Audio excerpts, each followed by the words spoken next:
Another day, the same old Arsenal. Another year goes by, the same old Arsenal. And once again, we are the bottle jobs of the Premier League. Mikel Arteta showing once again why he is not an elite manager. And once again, disappointing everybody that puts their time and effort into following this Arsenal team. We went from a quadruple and 9 points ahead in the Premier League a few weeks ago to being out of the FA Cup, being out of the EFL Cup, now level on points with Manchester City, providing they beat Burnley, which they fucking will, which will put them above us on goal difference, and another piss poor performance. One of the biggest games of the year, if not the biggest game of the year, against Manchester City, and we show up and we put in that performance. They're outside selling bottles of water with Arsenal on it, and that doesn't get these players fired up. This doesn't get the manager fired up. That doesn't give us a result at Manchester City in a title run where we know we have to win. They're clowning on us before the game. They're clowning on us after the game. It's piss poor, and it shows, for me, why Mikel Arteta shouldn't be in a job. And if it was up to me, Mikel Arteta would be gone by tonight. And it is so disappointing, man. Like I said, the fact that we were in a cup final and we got embarrassed, the fact that we followed that up by a performance in another cup, we get embarrassed by Southampton. We follow that up by a 1-0 win over the Sporting Lisbon, which was needed, was necessary, but it wasn't glamorous. Followed up by a draw with Sporting Lisbon at home, and now a defeat to the hands of Manchester City with a Bournemouth defeat thrown in there as well, just to top it all off. And like I said, 9 points clear at the top of the table. That's gone. We're now going to be level on points with Manchester City, but we're going to be below them. Most importantly, we're going to be below them. Manchester City have a very easy run in. I expect them to win basically all of their games. We have a relatively easy run as well. I'll give us that. Okay, that's not the hardest run of all time, but with the performances that we've seen, the fact that we couldn't get past Southampton and Bournemouth, it is a hard draw. All right, I don't see us beating Newcastle at the moment. Newcastle have stunk out the joint. Let's talk about the game. 2-1 victory to Manchester City. Credit to Manchester City. They deserved that victory. They were the better team. All right. They had some brilliance in their team. They have a brilliant manager. They have some excellent players. They have creativity. They have flair. They have, they have stuff that we don't have. And that's what makes champions. And for me, today's performance once again falls on this stupid manager. This manager that is not ready for this job. This apprentice manager that really should be at an Everton, but is at Arsenal, has got to spend as much money as he wanted. All right. This isn't an Arsene Wenger situation where he was tied down financially. Mikel Arteta has rebuilt a whole entire squad, spent all the money he wants, and he still cannot get over the line. All right, you can blame some of the players today. There was some piss poor performances. Kai Havertz, even though he gets a goal, misses 2 clear chances, which should have put us at least level with them, if not ahead of them. Madueke, as a Martin Odegaard, Mosquera. But can I tell you the funniest thing about that? About all those poor performances? About all those people that didn't show up today? They're Mikel Arteta's players. He bought them. He put them into this system. That's his system. It is Mikel Arteta's project. It is all of Mikel Arteta's work. And what is there to show for it? So far, 1 FA Cup that he won with somebody else's team. Poor man, poor. We're going to start with Kai Havertz. All right, 65 million down the drain once again. Look, you give him credit for the first goal. That was a very good goal. All right, hunt down the goalkeeper. Take the ball off him. Put the ball in the back of the net. Brilliant. But you can't miss a one-on-one followed by another header. All right? And then, just to do that even more justice was the fact that Kai Havertz spent so long in that field. And the guy that we spent all the money on in the summer, the guy that was the top scorer in Europe, the guy that was supposed to be the spearhead of this attack, Victor Gyökeres, gets 6 minutes in a game where we are losing. He didn't even put them both on, Havertz and Gyökeres, to attack together. Victor Gyökeres got 6 fucking minutes in a game that we had to win, and everybody knew we had to win. So, pathetic. Madueke, awful on the right wing. Another $50 million down the drain. Another Chelsea reject that for some reason we bought into this club to go along with Raheem Sterling, Willian, Kai Havertz, all right, Jorginho, all these players that we seem to buy from Chelsea that aren't the level. Eze, you bought him. Everybody knows he's a midfielder, but you give him, 80-odd minutes on the left wing and then drag him.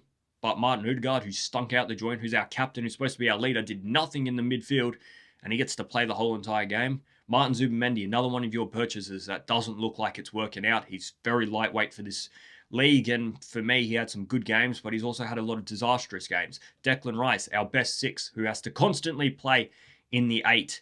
Mosquera, look, Mosquera's not a right back. He got twisted up, but he's not a right back. So you can rip into him if you want for getting destroyed by Doku, or you can look at it and say, why is our centre back playing as a right back? Gabriel and Saliba. Gabriel could have been sent off today. Should have been sent off today. All right, we talk about the referees and how unfair they are on Arsenal. The fact is Gabriel headbutted Haaland today, and that should be a send-off. All right? So none of this using the referee as an excuse. Gabriel is very lucky to be on that pitch. Hincapié, Saliba. All right, David Raya tried his very best once again to give away a goal. Didn't, but very, very, very fucking close to it. Our defense did get twisted up by Cherki. Haaland got through on goal, all right, because Zubimendi didn't track his runner. Man, it's a horrible, horrible performance. And the biggest thing is it is on Mikel Arteta. I don't care. All right, these players are Mikel Arteta's. This is his system. He had a 9-point lead. He was in 4 trophies, and all of a sudden, we're probably not going to win the Premier League. For me, we're not going to win it because Man City will run away with this. If they hunted down 9 points that we had on a lead, now that they're in the lead, what do you think is going to happen? We're not going to win a Champions League. We'll be lucky to get past Atletico Madrid the way we're playing. Atletico Madrid just touched up Barcelona. No, we beat them in qualifying in the group stages. But guess what? We also did that to PSG last year and we got slapped up in this exact place. Look, if it was up to me, somebody else would be in charge right now because once again, we are the bridesmaids. Once again, we are going to come second. Once again, we are bottle jobs, and it's reflective of this manager and his tactics because some of the choices that he makes, the purchases that he's made, we can all see our attack is broken. An attack that he built. All right, he's destroyed Saka. I don't know where he's gone, but he's been absolutely destroyed by his manager. Run into the ground until injured, and now he can't get back on the pitch. And I feel sorry for the guy because he is our star boy, and he's been used by this manager, and guess what? No success has even come from it. You look at these attackers, because our defense, we know how good our defense is. They haven't been on song recently, but I think that is reflective of the fact that our attack isn't firing. They're under a heap of pressure to keep a clean sheet week in, week out, or they know we're going to lose. Madueke, he's signing. Absolutely awful. Trossard and Martinelli. We have 2 starting left wingers, and neither of them are good enough to start. They both need to go, man. Eze shouldn't be starting left wing. Eze should be in the midfield running stuff. But instead, Martin Odegaard, his captain, a guy that hasn't performed since 2021, consistently plays 90 minutes when he's fit, doesn't create anything, looks awful, isn't a leader, and is a reflection of the manager. Look, does anybody get any credit today? I think Saliba played well. I think Hincapié did all right. Declan Rice gets played out of position, so I don't blame him too much. Eze got dragged unfairly for playing out of position. Mosquera played out of position. Victor Gyökeres got 6 minutes to score 2 goals and change the whole entire tide of a game that we were losing. I don't think it's very fair on some of these players. Some players bring it on themselves. Some players shouldn't be at this club, aren't good enough for it. And all that falls down onto the manager, the guy that bought these players, that brought them in and is playing them out of position or not playing them at all. Why bring in Victor Gyökeres if you're not going to play him as a striker in a do-or-die game? Why bring in Eze if you're going to play him as a left wing instead of the place that he's supposed to be? You've destroyed Saka. The fact that that guy has, probably had his career completely changed because of this manager is disgusting. Credit to Manchester City. They're more than likely going to go on and win this league. Mikel Arteta, if he doesn't win the Premier League or Champions League, needs to go at the end of the season. Even if he somehow does win it, I still think he should see himself out. I think Mikel Arteta should quit.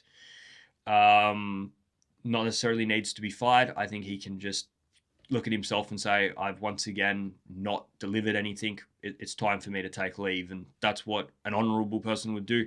He said that he was going to do it a few years ago and didn't.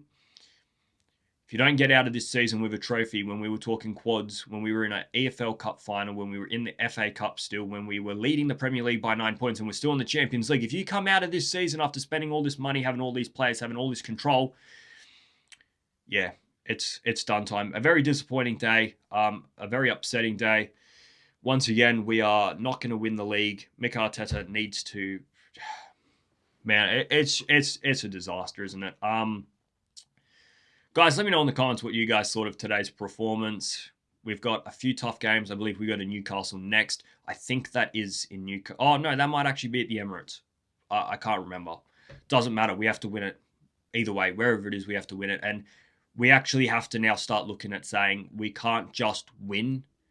We need to start looking at and saying it. We need to beat Newcastle 2 or 3 goals. We need to start pumping that goal difference up because Man City have some easy games. They've got games like Burnley where you can put 5 goals on them. If they go and beat Burnley by 5-0, that goal difference is going to get... Because if we go the rest of the season undefeated, if Man City go the rest of the season undefeated, it'll come down to goal difference. So it's very important we start getting these goals up. We need to see an upturn in performances. We need to see better tactics. We need to see different tactics. We need to see some creativity. We need to see some attacking prowess because right now it is terrible, boring, unentertaining, uninspiring, crap football. Guys, I'm out of here. See ya.